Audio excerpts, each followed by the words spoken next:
The following story is based on true events that have happened in the past, are happening right now all over the world, and will happen to you soon. While the story is terrifying, know that each of these disasters could have been prevented. This is how it will go down for most people, but it doesn't have to go down this way for you. In part 2, I will tell this story of what this family could have done to prevent all of these terrible things from happening.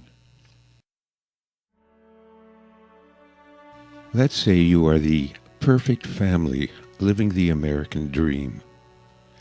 Dad is an electrical engineer with a 6-figure salary.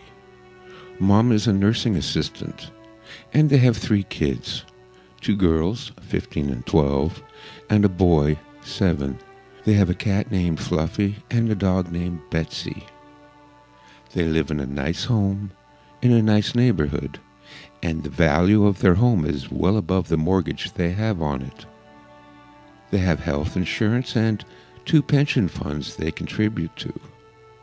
They also own a BMW, a minivan, a motorcycle, and a small powerboat in the garage. Week 1.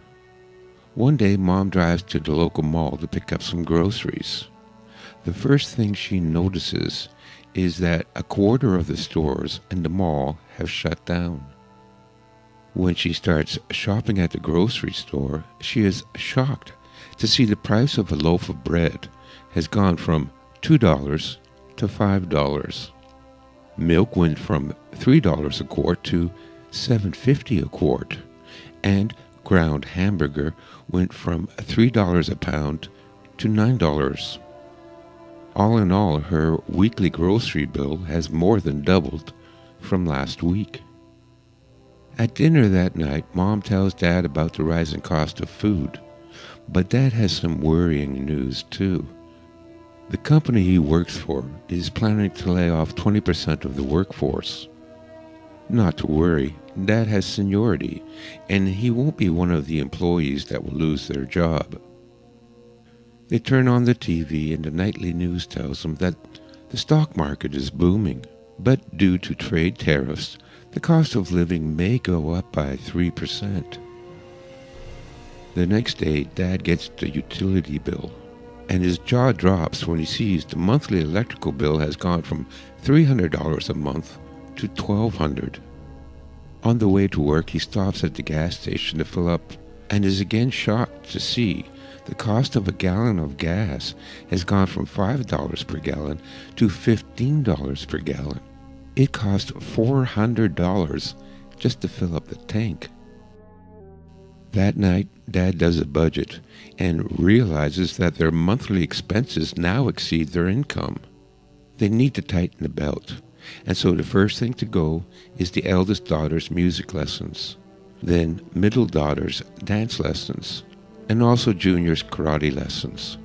Dad cancels his membership at the tennis club, and Mom cancels her membership at the Pilates studio. Also, no eating lunch at the cafe, and no more coffees from Starbucks. To save on the electric and gas bills, they need to keep most of the lights turned off and the heat turned down. Everyone will need to wear a sweater in the house. Also, Mom and Dad will have to carpool to save on gas. Dad will drop Mom off at work and pick her up after he gets off work. The next day, Dad learns that the company plans to lay off another 30% of the workforce. Everyone at the office is tense and nervous. Dad still has seniority, but just to be on the safe side, he starts to send out his resume. What Dad doesn't know is that there are 50,000 other electrical engineers also sending out their resumes, and most would work for a lot less money than Dad is currently earning. Week 2. The next week, Mom goes to buy the groceries, but discovers that the mall is closed. She drives through town looking for a grocery store that's still in business, passing storefront after storefront that have been closed down, with plywood over the windows and for lease signs everywhere. She finally finds a store still open and goes inside. Half the shelves are empty, and bread now goes for $25 per loaf and milk at $50 a quart. Mom can barely afford a quarter pound of ground hamburger and a half a dozen packs of instant noodles.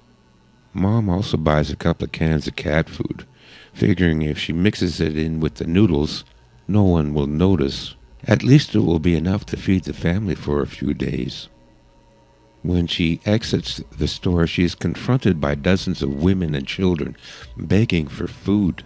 Mom rushes past the beggars with her small supply of groceries and notices groups of men lurking in the parking lot. Mom ducks down between the cars and carefully makes her way back to her car, gets in and speeds away, with men running down the road after her. That night, there is a banging on the front door. It's their neighbor Bob from 3 doors down. He's begging for food. He tells them he's been let off and his family hasn't eaten in 3 days. He's wild-eyed and desperate.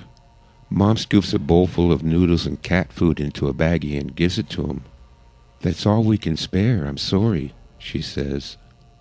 Later that night, they hear a gunshot. Bob has committed suicide. Dad decides they need to sell the motorcycle, the boat, and the extra car. But everyone is selling, and no one has money to buy. He sells the $15,000 motorcycle for $200. The car fetches $250, and no one wants the boat. Not enough money to even buy a week's worth of food. The only thing that still has some value is gold and silver. They go through Mom's jewelry case to find anything with gold or silver in it. Mom hands Dad her engagement and wedding rings. Dad decides they also need to cash in their retirement plans. The jewelry and retirement funds should last them 2 months. Week 3. That Monday, Mom finds out she has been let go. The hospital where she worked can no longer afford to keep such a large staff on hand. Mom waits in the hospital cafeteria that no longer serves food all day for her husband to come and pick her up. The next day, Dad arrives at work to find his co-workers gathered outside the front doors that had been locked, with a sign in the window that simply said, "Out of business." No one was even allowed in to clean out their desks. There will be no severance pay and no pension. That night, Dad calls all his friends, business associates, college alumni, and even high school friends he hadn't seen in 20 years, asking for help finding work.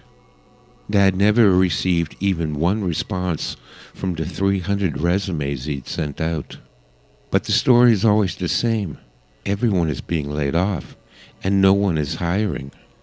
But one person told Dad if he goes to the closed-down mall and waits in the parking lot, there's a chance he'll be hired as a day laborer, doing construction or yard work.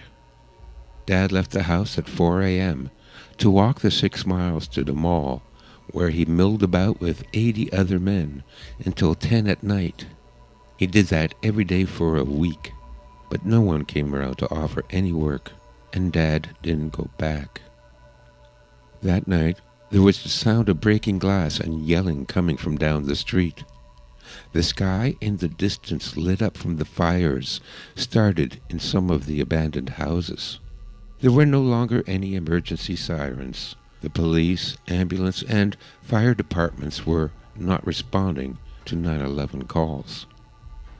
The next morning, Dad gets some tools and lumber from the garage and boards up all the ground floor windows.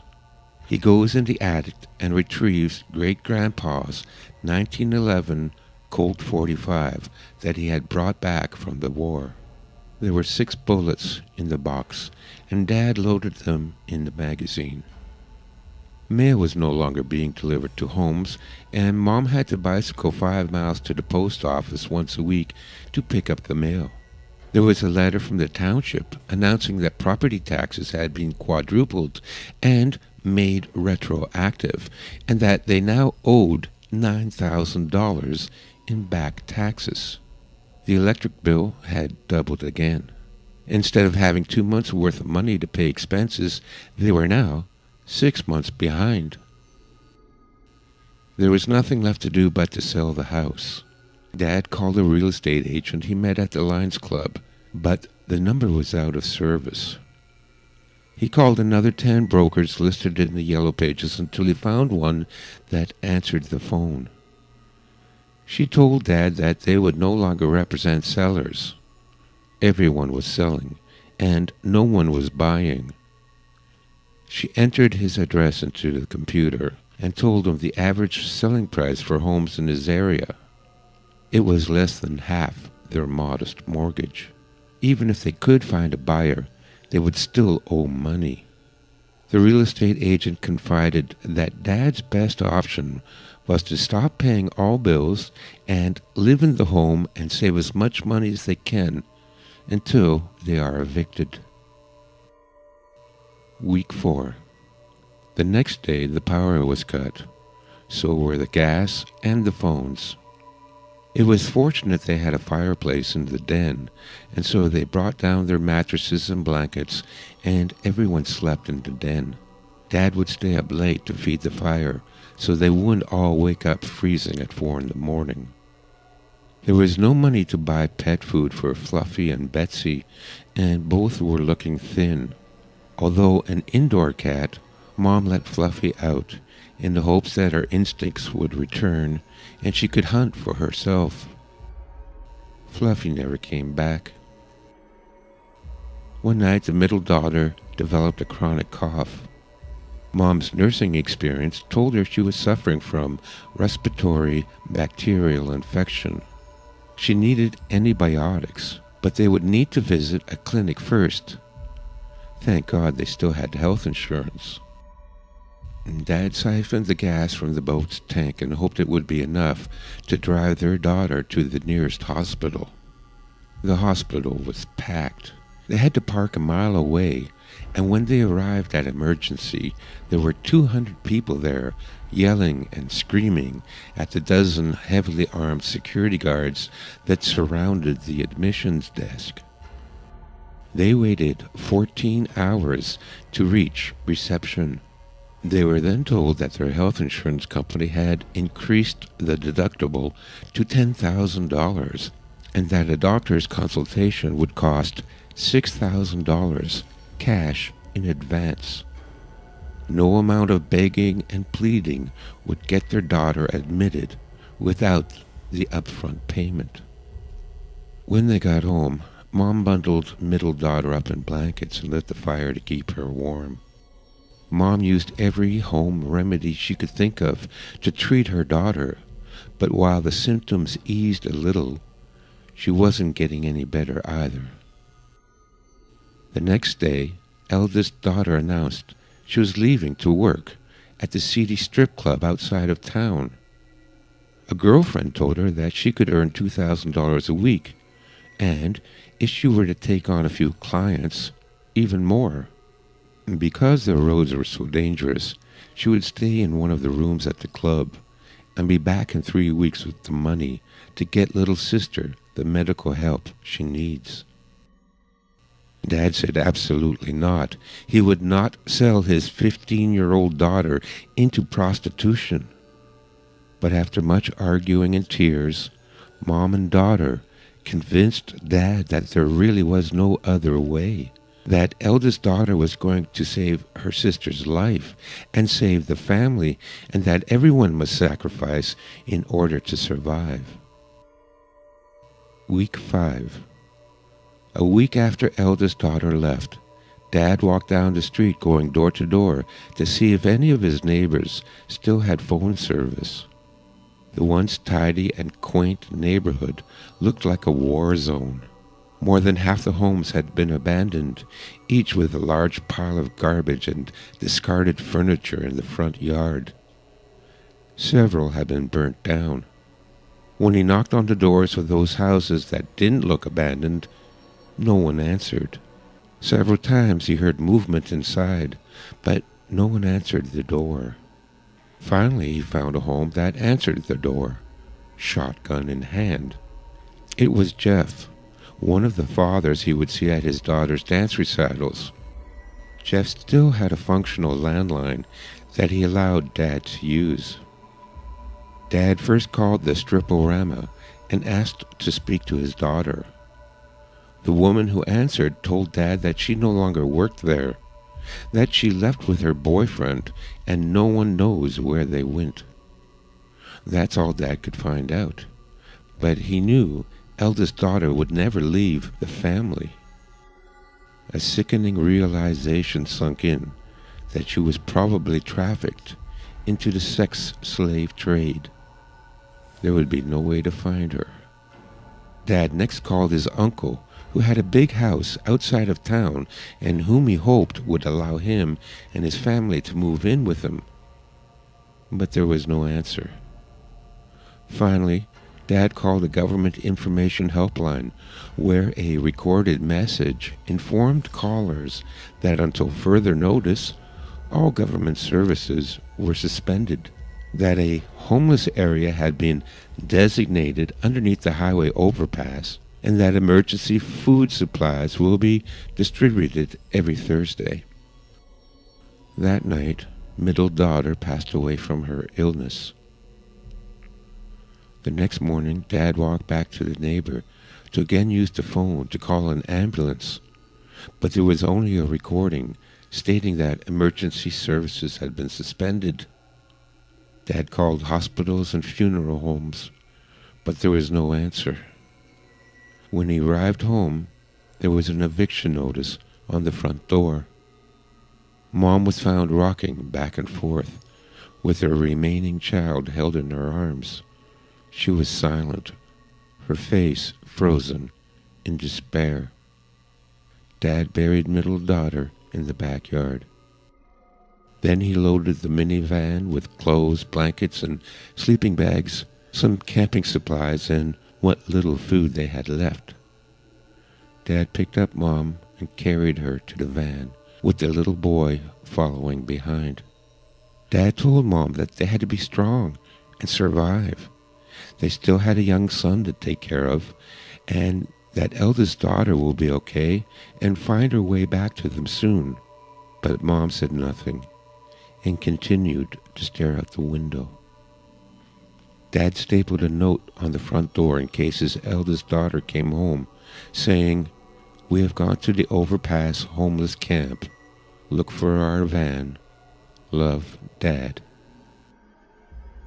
Before they left, Dad found Betsy the dog, dead, curled up on her favorite blanket in the kitchen near her empty food bowl. He buried her next to his daughter.